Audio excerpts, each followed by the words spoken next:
Hello. I have recently uncovered something that unsettles me deeply. In middle school, I tried and failed to write a science fiction horror story. I never gave it a title, and I was recently looking through my Google Docs on my student email, and or and recently I was looking through my Google Docs on my school Google account, and I found it in its entirety. And I haven't read all of it, but I've read enough to be like, I need to read this aloud on a YouTube video. I've never done this before. I actually kind of want to start making sit down and talk videos because I think it'd be funny. I don't know how long this is going to take to read, but I'm going to try and read as much as I can. I just dropped my phone. Chapter 1. Okay. Chapter 1. I have to get out. I have to. I dropped to my knees and hid behind an aisle. I heard its horrible sound echoing in my mind. One of those things were in the aisle beside me. I slowly crept to the other side of the aisle, and when I saw it enter the aisle I was on, I went to the next. My cart was completely full of the things I got from the store. I ran for the exit, and I heard the screeches of the thing. 2 weeks earlier. Beep, beep, beep, beep, beep. I jolted awake to my annoying alarm clock. It was 9:30, half an hour until work. I shut off the alarm, got out of bed, and went to the bathroom. I washed my and then there's it looks like I hit the tab key because there's just a big space. I washed my hands and headed down the hallway in my house. I walked down the stairs, which had a bunch of paintings hung on the wall. They were all really creepy. I know I'm 23 and shouldn't get creeped out by paintings, but I was pretty sure they were all cursed. The only reason I had them still were that my parents would get upset if I put it away because they bought them at an auction for $200. I walked down the stairs, shielding my face from the paintings. When I made it to the bottom, I ate breakfast and watched the news. On the news, some political figure was yapping on and on about something. I think it was something about tax cuts, though. I continued to walk to my work. I had a pretty crappy job. I was a receptionist. The pay also sucked. I forgot about this.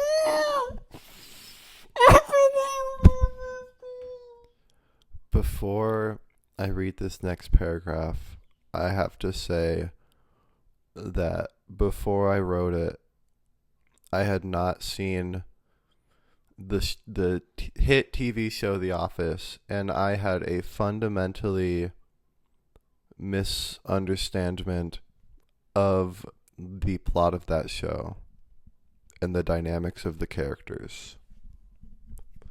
I continued to walk to my work. I had a pretty crappy job. I was a receptionist. The pay also sucked.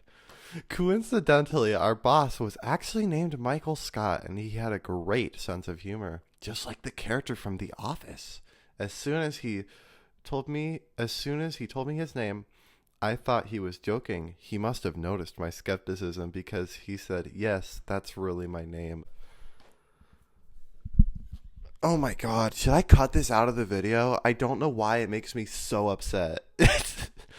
I entered the building and rode the elevator up to the 3rd floor. In my office, everyone was sitting at their desks, filing paper, answering calls, saying, "Sorry, but I have to put you on hold," even though they were talking to nobody else. Everyone in my office was really lazy. I just got a Discord notification. Everyone at my office was really lazy. I was almost the only one who actually did the work. As I was answering calls, answering dumb questions, I drank my coffee. Of course, it had caramel in it. I love caramel in coffee. That is so funny. That is so badass. The day ended. As I left my cubicle and headed towards the elevator, I heard Margaret, the one who was putting people on hold, gossiping about someone named Brittany. Oh, this next paragraph is really misogynistic. I'm not gonna read that. Ew. It's actually not that bad. I'll read it. As I entered the elevator, I saw Margaret walking to catch the elevator. I pressed the close button about 30 times, but the door only closed when she got in. I pressed lobby. I saw Margaret texting on her phone, probably gossiping like a 14-year-old girl again. What does that mean? I was so relieved when I got out of the elevator. I was happy that work was over because today was especially hectic. I walked home and sat in my bed, thinking about nothing in particular. I turned on the news. It was a weather report about increasing rain in Kennewick. I have no idea where that is, as I live in New York. That is so funny. That is so funny. Suddenly, the TV signal changed to something I will never forget if I live to 100. It showed a video of somebody hiding in a cabin with flickering lights. Oh yeah, I don't know if this is necessary, but trigger warning, this story is very violent, as has a lot of death and blood and gore in it. You wouldn't think that from what I've read so far, but it's gruesome. It's not that bad.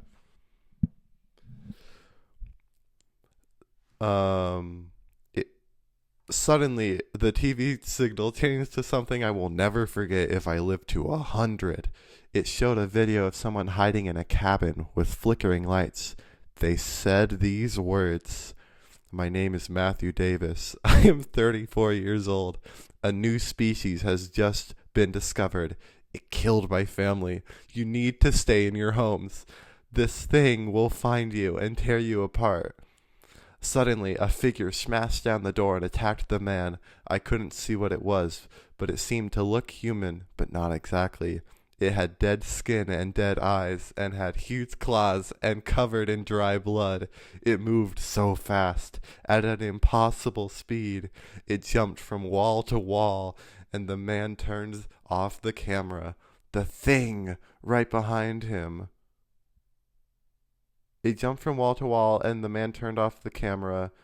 The thing right behind him. Oh, okay. The thing was right behind him when he turned off the camera. Okay. I was confused. That was written weird. The news continued. I wasn't sure what to think. Part of me thought it was just a prank since April Fool's Day was 5 days ago. But the other part thought it was real. The man seemed genuinely scared. I figured it was a prank because it had to be. It was probably CGI. The people on the news were alerted of it and had no clue what it was. They assumed it was probably someone playing its prank. That probably ruled out the news station pranking us. How do you use the Google Docs app? I just accidentally got this text. How do I get rid of the text bar? Oh, I have to press the checkpoint with the check mark. Where am I? Also, look how long these paragraphs are. I don't know where I am. Wait a minute. By the way, we are only a quarter of the way through this story, and I'm so serious. It's not long enough to be wow, this is long, but it's long enough to be wow, I put a lot of work into this in middle school, and it does not show. It is so bad.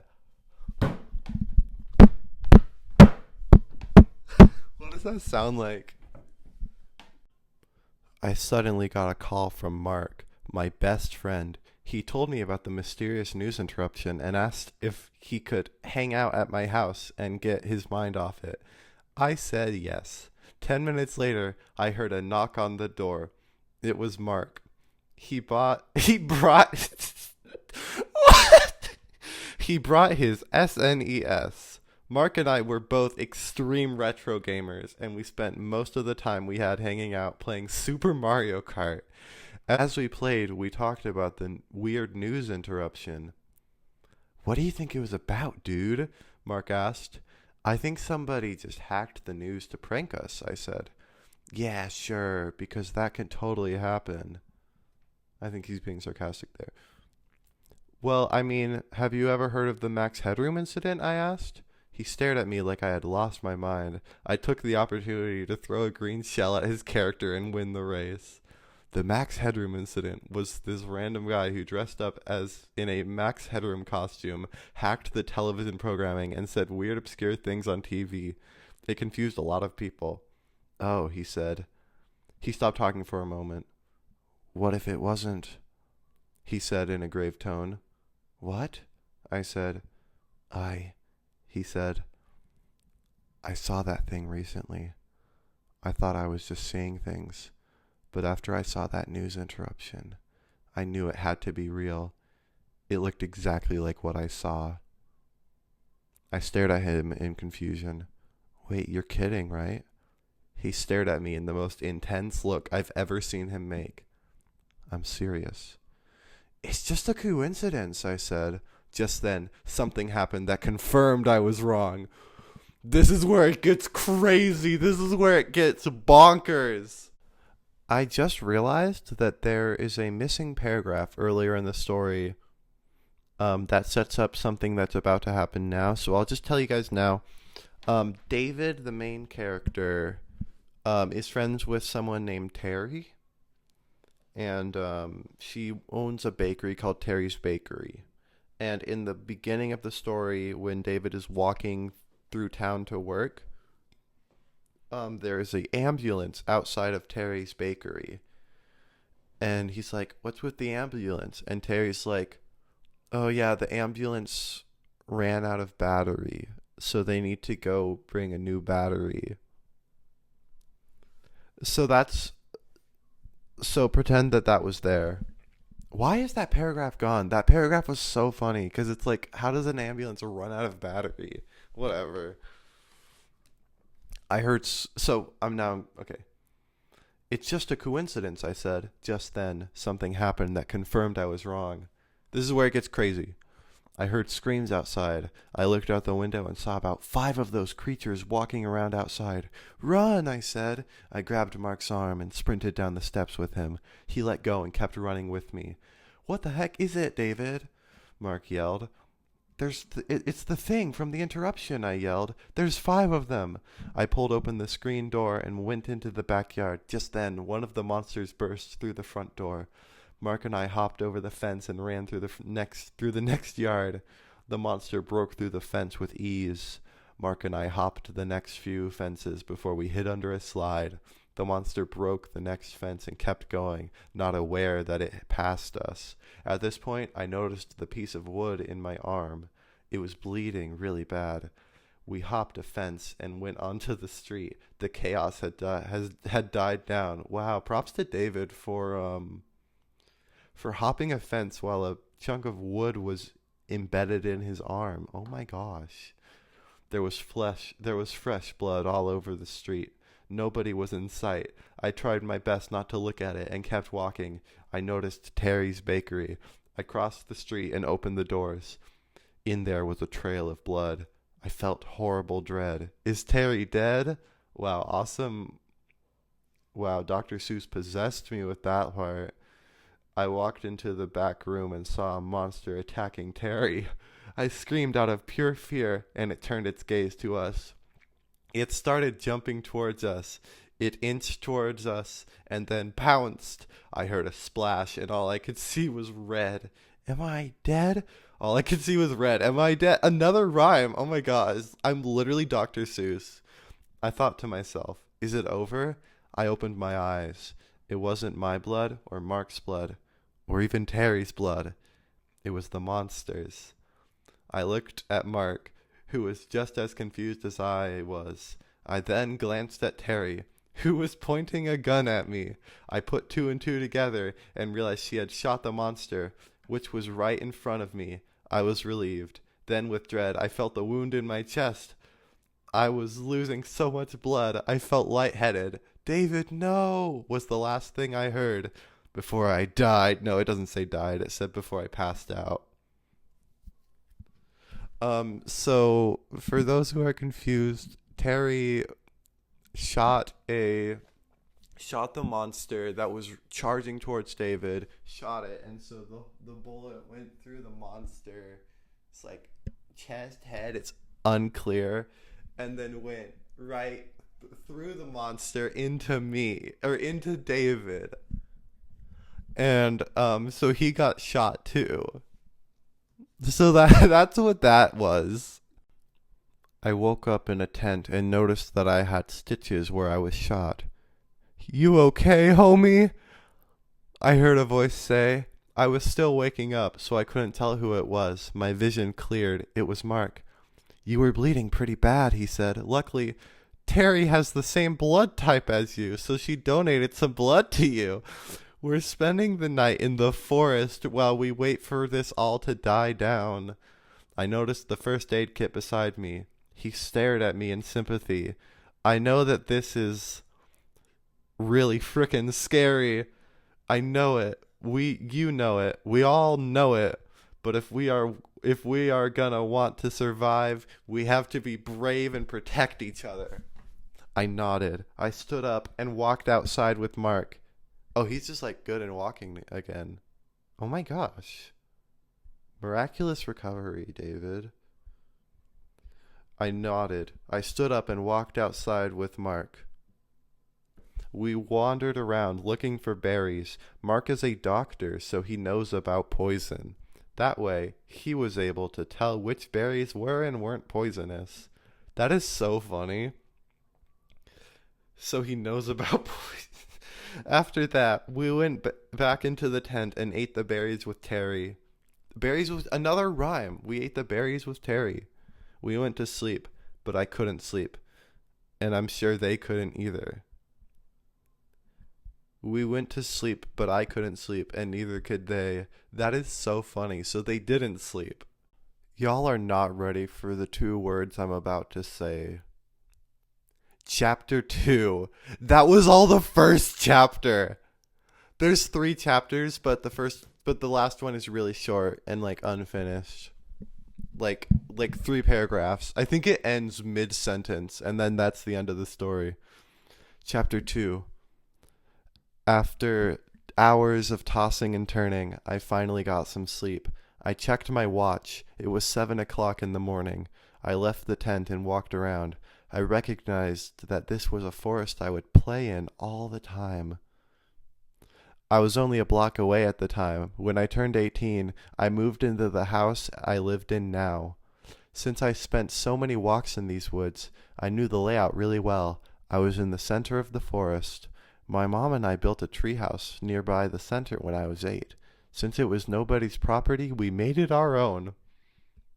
We made sure to build it in a place where only a specific route would lead us there. We had to go to the center, find the small tree, walk 200 steps in the direction the branch was pointing, and take a sharp left. About 100 steps later, we were there. I decided to see if it was still there because that would be a much better shelter and it was harder to find than just following a path. I found the smallest tree and saw the branches. I followed them 200 steps, turned left, then walked until I saw it. And there it was, the treehouse from all those years ago, towering above me. Part of me wanted to go and play in it, just like old times. But now wasn't the time for nostalgia. Now was the time for survival. I made my way back to the tent and found that Mark was awake. "Oh, hey there, David," he said casually as if there wasn't a massacre 12 hours ago. That is my favorite line. It's so silly. Shout out to my friend Tenzing. That line is his Discord, bio. I sent this story to him 2 years ago, and he thought that line was so funny that he made it his Discord bio. And it has been that bio ever since. Shout out to Tenran432. You guys should watch Oak Kid and Pest. Yeah, he's really good. I made the soundtrack for Oak Kid and Pest. You should check those out. really good film projects. Where was I? Wait. Hey, you woke up. Yeah, someone stepped on me. Oh, geez, sorry, I replied, obviously trying not to laugh. It's fine. I'm okay. I mean, my arm is shattered, but I'm okay, he said jokingly. I laughed. Hey, can you go wake up Terry? I need to show you guys something. Once Terry was up, I led them to the treehouse. Maybe we could stay here, I said. They agreed. We got all our stuff from the tent, the gun, the first aid kit, and the sleeping bags. We set them up inside the treehouse. What do we do? Terry asked. When did I suddenly become the leader? I wondered to myself. Terry, you go look for survivors. Mark, you look for food and cups and other supplies inside houses. I'll try to get supplies to upgrade this place. Do I have to rob houses? Mark asked. It's not like anyone's in them anymore, I said. Mark headed out. So did Terry. I followed, grabbing the gun to give to... Wait, who should have the gun? I thought about it for a moment. I realized Terry would be the best to have it since she is good with a gun. You two stick together, I said, handing the gun to Terry. We will, said Terry. Why does she get the gun? Mark said, sounding sort of upset. Didn't she just shoot you? Yes, but she has experience with it, I replied. As they climbed down, I waited until they both faded away into the mist. Then I climbed down. I walked around aimlessly for about an hour. I eventually noticed a cabin. I took a mental note of where it was, walking back. You start from the back of the treehouse and walk about half a mile. I entered the cabin. The light bulb was flickering. Then the door was knocked down. Just then I heard footsteps. I followed them and saw one of the monsters. I ran out of the cabin and sprinted as fast as I could for the treehouse. I've always been a fast runner, so I managed to outrun it. It didn't know where I was. As I was walking, I decided it was time to do something about the piece of fence in my hand. It's still in there? Oh my gosh! When I got to the treehouse, I got the first aid, and when I first got to the treehouse, I got the first aid kit and got a bandage. I grabbed the stake. I flinched with pain. I wouldn't do that if I were you. You need to disinfect it first, Terry said. I looked over and saw Terry and Mark. They were back. Why wouldn't Mark say that? He's a doctor. They were back. Terry, what is going on with my computer? That was weird. Everything started like flickering. Is it because my phone is like placed up against? That was weird and scary. 1 second. Terry helped me with pulling it out and disinfecting the wound. I wrapped the bandage around my hand. Mark had managed to get a knife, an axe, a shovel, and about 30 apples, some orange juice, and 3 flashlights. Terry didn't find any survivors. We were really all alone. We set our sleeping bags up in the house. We all got in our sleeping bags. I slept a little better that night. Do they mean the treehouse? Why not say treehouse? Huh. The next day, I remembered the cabin. I told them about it, and we headed over. In the cabin, the light had burned out. We grabbed our flashlights and went in. We looked from wall to wall. There was a small chest at the back of the cabin. I opened it, and I was mortified by what I saw. It was the man from the interruption, only... It was just his head! The rest was gone. I closed it immediately before the others had to see it. What's wrong? Terry asked. The man from the interruption. His head was in there. We left. It was too much. None of us could keep our sanity in there. Just then, I heard a rustling in the bushes. Hide, I whispered. We all did. There was a person in a military outfit walking around. We got out of the bushes. Hey, over there, Mark yelled. The man stopped in his tracks. He motioned for us to be quiet. We were, but it was too late. A monster heard us. We ran as fast as we could. The soldier kept up with us. Mark fell over, cutting a tear in his leg. I grabbed him and kept running. We made it to the treehouse to grab the gun, and Terry started climbing. We were a few feet away from the treehouse, and the monster leapt out and attacked Mark, stabbing him in the chest with its claws. No! I screamed. I pushed the monster off of Mark, and it took its gaze to me. Just before it attacked me, Terry shot it. I ran over to Mark, who was bleeding badly. Terry carried him into the treehouse, and we tried to stitch the wound. It was too late. Mark was dead. I couldn't hold it in. I screamed in agony. Ah! All of this was too much. My best friend was dead. I couldn't handle this. We buried him. I cried myself to sleep that night. I would never forget this.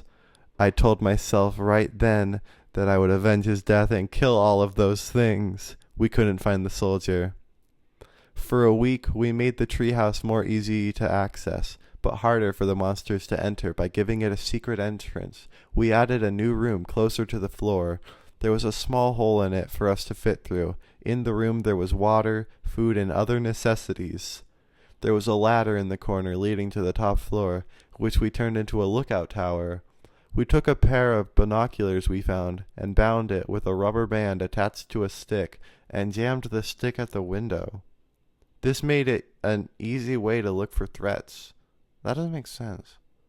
What? We then cut down some wood to make 4 of the sticks with binoculars on all 4 sides of the top floor.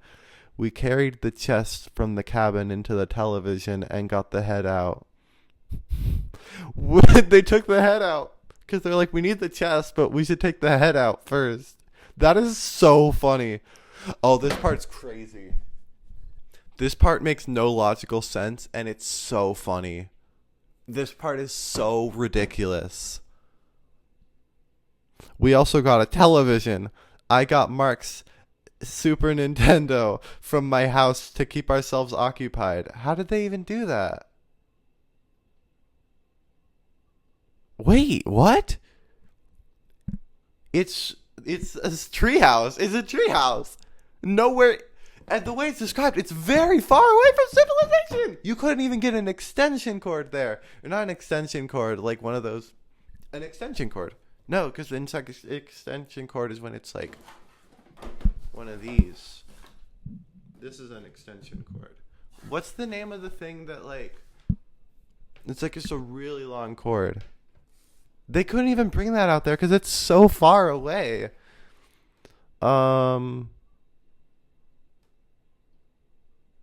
It was 13 days since the incident happened. We decided to search for food in the store. There was a monster in the store, so we went home. Tomorrow we would search. On day 14, we went in. It was all dilapidated, and some of the aisles were slightly tilted. We grabbed a shopping cart and piled a bunch of stuff into it. Then we heard the monster's dreadful screech in the aisle next to us. I have to get out. I have to. I dropped to my knees and hid behind an aisle. I heard its horrible sound echoing in my mind. One of those things were in the aisle beside me. I slowly crept to the other side of the aisle. And when I saw it enter the aisle I was on, I went to the next. My cart was completely full of the things I got from the store. I ran for the exit, and I heard the screeches of that thing. I stopped dead in my tracks. I grabbed a gun that was in the shopping cart I had, turned off the safety, and shot the monster. Again and again. It was dead, but there were more. There were more screeches behind us. We fled from the store and went into the forest. As we ran, we shot the monsters. Before long, we were out of bullets. I grabbed a stick and swung at one of them, and it collapsed on the ground with a wound to the head. That was the last one. We walked the rest of the way to the treehouse and put the stuff we got into the chest. It was now pretty much overflowing.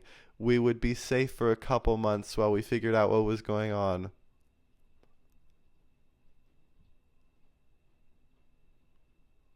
That night, we played on the Super Nintendo for a couple minutes.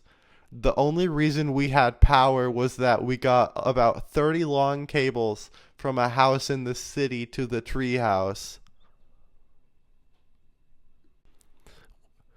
We played a couple rounds of Mario Kart and then played Legend of Zelda: A Link to the Past for a few minutes. We got in bed and went to sleep. We would have slept great that night if it wasn't for what happened next. In the middle of the night, we heard a burst of static and microphone feedback. We heard the voice of a young man. "Hello, can anyone hear me? Are there any survivors? If so, my name is Zach. I am 28 years old and I am at Rhode Island. If you hear me, then follow my voice. I will talk every night for 10 minutes at midnight.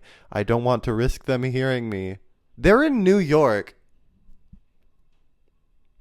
How loud is that speaker? That's crazy. Terry and I stared at each other. We both confirmed that we were hearing this. They were alive. We decided we would pack our bags and go to Rhode Island the next day. We were too excited to sleep, but we slept anyways. Chapter 3. The next day, we got a car from a house, and we realized we had no keys. We got 2 bikes instead. That is really funny. I'm crying. I'm gonna die. I'm gonna die. When we got there, we waited. Every midnight, we drove in the direction of the voice. Then we followed it until we got there. When we got there, we saw 2 humongous speakers next to a microphone. I looked at the microphone and accidentally tapped it. The speakers played a horribly loud noise. I covered my ears. It was connected to the speakers. I heard a door open behind me. There was a man standing in the doorway of a travel trailer. He was holding a gun. At first, he looked scared, then relieved. "Yes!" he screamed. "Another person! Come inside. We need to hurry." In there, he explained that he found a way to kill all the monsters. There was a gas that he created to kill them, and it worked, but it eventually went away. We needed to go to a lab and get a bunch of it and let it out across the world. His name was Zach. We were in the travel trailer for about an hour while Matthew drove us to the lab. "Can we trust him?" asked Terry. "I don't know," she said. They still have the Super Nintendo. We got the SNES plugged into a TV in the trailer and played Super Mario Kart. After that, we ate some food we packed, and about 5 minutes later we arrived. The lab was very small and had visible electric fences. This place was very secure. We looked at it, and we were all thinking, could this be the end? We entered the lab. Zach led us through the lab. We got the gas and got back in the van. He drove around for a while and released the gases every once in a while. The way he did it was he had a really big box with a lever. When you pull the lever, part of the box opens and the gas is released. We could only release for about 10 seconds every 10 miles. And then the story ends. That's the end of the story. The end. Look at this guitar I built in my woodshop class.